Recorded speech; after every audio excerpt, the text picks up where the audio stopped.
नमस्कारम दोस्तों। आजकल छत्तीसगढ़ के गलियारों में, खासकर हमारे गोंड समाज में एक नई बहस छिड़ी है। कुछ लोग कह रहे हैं कि हम हिंदू नहीं हैं, और ना केवल ये बोला जा रहा है बल्कि धड़ल्ले से इसे प्रचारित भी किया जा रहा है। समाज का एक धड़ा, बहुत बड़ा तो नहीं पर एक धड़ा, इसके चलते हिंदू त्योहारों, परंपराओं और देवी देवताओं का बहिष्कार कर रहा है। और ना केवल बहिष्कार किया जा रहा है परंतु इसके लिए ऐसे ऐसे तर्क दिए जा रहे हैं जो पता नहीं वे कहां से खोज कर लाए हैं, जिसमें अपने आप को राक्षस कुल का मानना प्रमुख है। हमारे सदियों पुराने रीति रिवाजों, देवगुड़ी और परंपराओं को, जिनके जड़ सनातन से जुड़े हैं, को अलग बताया जा रहा है। एक आदिवासी, वो भी गोंड समाज से होने के नाते, जब मैं अपने कुल देवता और ग्राम देवता और इष्ट देवता को देखता हूं तो मुझे उनमें वही सत्य, वही फिलॉसफी दिखता है जो वेदों और पुराणों में है। दरअसल उनके नाम, उनके गुण शिव और शक्ति के ही रूप हैं। तो फिर पता नहीं ये अचानक बहिष्कार की बातें कहां से आई। क्या ये कहीं हमें अपने जड़ों से काटने की कोई बड़ी साजिश तो नहीं चल रही है? आज हम इतिहास के पन्ने पलटेंगे और सच को जानेंगे कि इनकी बातों में कितनी सच्चाई है।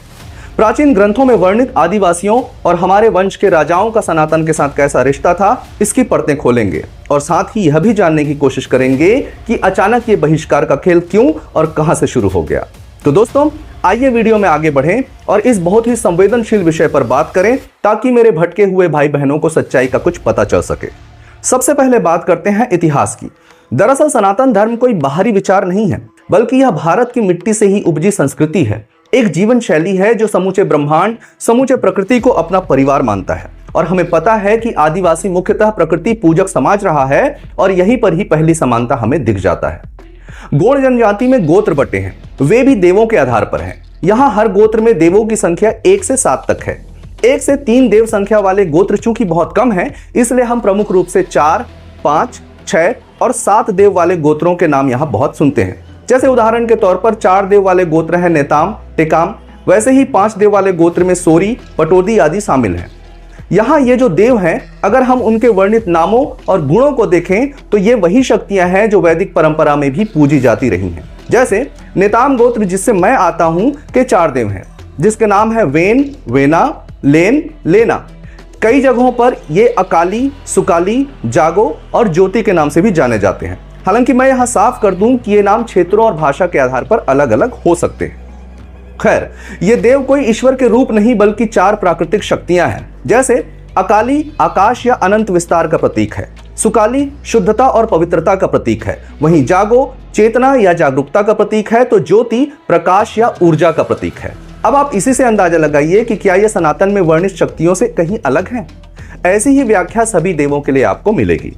इसके इतर अगर हम पूरे गोंड समाज में सभी गोत्रों द्वारा पूजे जाने वाले देवी देवताओं की बात करें तो इसमें मुख्यतः बूढ़ा देव, पहंदी पारी कुपार लिंगो, जंगो रायतार, जो मातृशक्ति दुर्गा का ही रूप है, आदि शामिल हैं। गोंडी मान्यता के अनुसार बूढ़ा देव सर्वोच्च देवता है। हमारी मान्यता में इन्हें सृष्टि का रचनाकार माना गया है और इन्हें हम शिव का ही रूप मानते हैं। छत्तीसगढ़ के सेंट्रल एरिया में गौरा गौरी पर्व दिवाली के समय मनाया जाता है, जो शिव और पार्वती के विवाह के रूप में मनाया जाता है। कुपार लिंगो या लिंगो बाबा, जो एक तरह से हमारे धार्मिक गुरु रहे, जिन्होंने कोया पुनेम का सिद्धांत दिया, जहां कोया का अर्थ होता है मनुष्य या गोंड तथा पुनेम का अर्थ होता है सत्य का मार्ग। उनका दिया एक प्रमुख दर्शन है जय सेवा, अर्थात पूरी सृष्टि की सेवा करना। उनके अनुसार आत्मा अमर है और पूर्वज आत्मा रूप में हमेशा हमारा मार्गदर्शन करते हैं और इन्हें मूर्तियों के बजाय ऊर्जा या शक्ति के रूप में पूजना चाहिए। और यहाँ भी इन शक्तियों को लिंग रूप में देखा जाता है और यह अद्वैतवाद और आत्मा की अमरता सनातन का भी प्रमुख दर्शन है। अब आप इन सिद्धांतों और संकेतों से अंदाजा लगा सकते हैं कि क्या यह सनातन की शिक्षाओं से अलग है। अब चलिए गोंड राजाओं की तरफ और देखते हैं कि क्या वे अपने आप को सनातन से अलग देखते थे। इसमें सबसे पहला नाम है गढ़मंडला के राजा संग्राम शाह, जो गोंड वंश के प्रतापी राजाओं में से एक थे। उनका शासनकाल 15वीं से 16वीं शताब्दी का था। उन्होंने अपने शासनकाल में सोने और चांदी के सिक्कों पर पुलत्स्यवंशी लिखवाया था। पुलत्स्यवंशी होने का अर्थ है रावण के दादा के वंश का, जिनका नाम पुलत्स्य ऋषि था। हालांकि कई लोग आज अपने सरनेम में रावण जोड़े घूमते हैं, पर हमारे वंशजों ने अपना पूर्वज ऋषि पुलत्स्य को माना, जो स्वयं एक वैदिक सनातनी ऋषि थे, न कि रावण को। पुरातत्ववेत्ताओं को उनके सिक्कों पर भगवान विष्णु के वराह अवतार और शंख चक्र के चिन्ह मिले हैं। उन्होंने रसरत्नमाला नामक ग्रंथ की रचना भी की, जो संस्कृत भाषा में है। यह सिद्ध करता है कि वे संस्कृत और सनातनी शास्त्र विद्या के महान ज्ञाता थे। इसके साथ उन्होंने दामोह और जबलपुर के पास कई मंदिरों का निर्माण करवाया और ब्राह्मणों को ब्रह्मदेव अर्थात दान देकर वेदों के पठन पाठन को बढ़ावा दिया। उनके कई शिलालेखों पर उन्हें शिवाग्र शिष्य की उपमा दी गई है, जिसका अर्थ होता है शिव का परम शिष्य। ऐसे ही रानी दुर्गावती स्वयं भगवान शिव की भक्त थी। उन्होंने भी जबलपुर के पास नरसिंहपुर और गढ़ा क्षेत्रों में कई शिव मंदिरों और मठों का निर्माण करवाया था।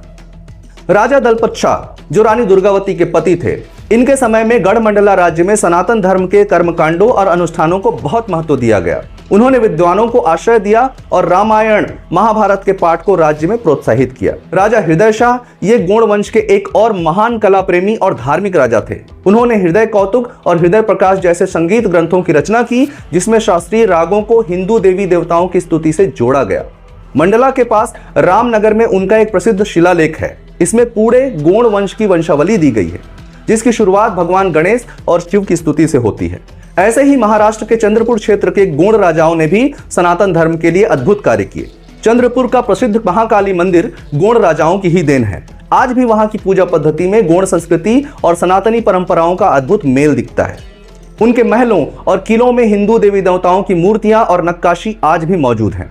ऐसे ही राजा हृदय शाह और नरसिंहपुर के राजा ने रामनगर मंडला में विष्णु मंदिर बनवाया, जहां के अभिलेखों में विष्णु की स्तुतियां मिलती हैं।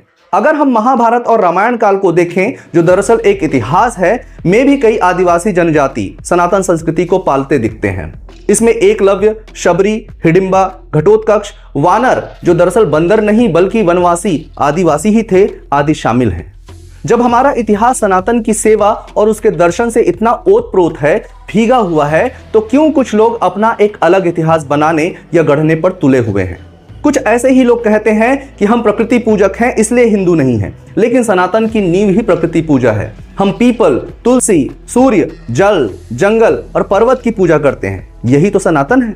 गोंड राजाओं का इतिहास इस बात का जीवंत प्रमाण है कि आदिवासी समाज न केवल सनातन धर्म का अभिन्न हिस्सा रहा है, बल्कि उसने सदियों तक विदेशी आक्रांताओं से सनातन की रक्षा भी की है।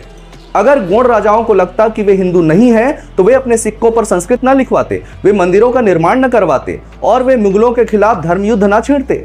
वे हमसे ज्यादा बुद्धिमान और गौरवशाली थे और उन्होंने गर्व से खुद को सनातन का हिस्सा माना।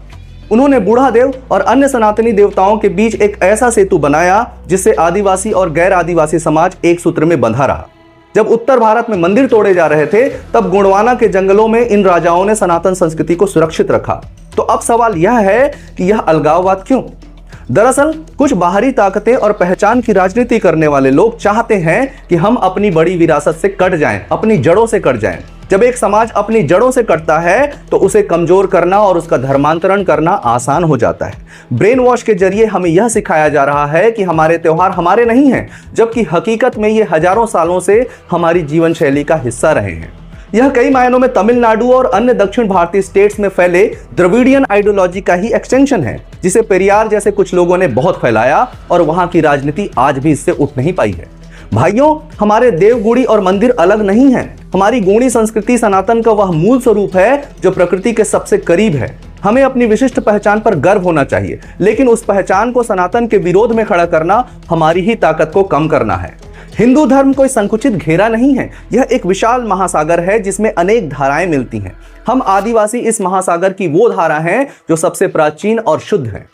हमें उन ताकतों को पहचानना होगा जो हमारे बीच दीवारें खड़ी कर रही हैं। अपनी परंपराओं को सहेजें, अपने देवों को पूजें और याद रखें, सनातन की जड़ें वनों से ही निकली हैं। हम वनवासी हैं और हम ही संस्कृति के असली रक्षक हैं। और सबसे ऊपर हमें देश के नागरिक के तौर पर इस बंटवारे की राजनीति या साजिशों को समझना होगा और ऐसी बातों को अपने विवेक से परखना होगा। अगर आप भी मानते हैं कि हमारी जड़ें एक हैं, तो वीडियो को अपने समाज के हर व्यक्ति तक पहुंचाएं। अपनी संस्कृति को समझें, भ्रम में ना आए। जय जोहार, जय छत्तीसगढ़, जय सनातन, वंदे मातरम।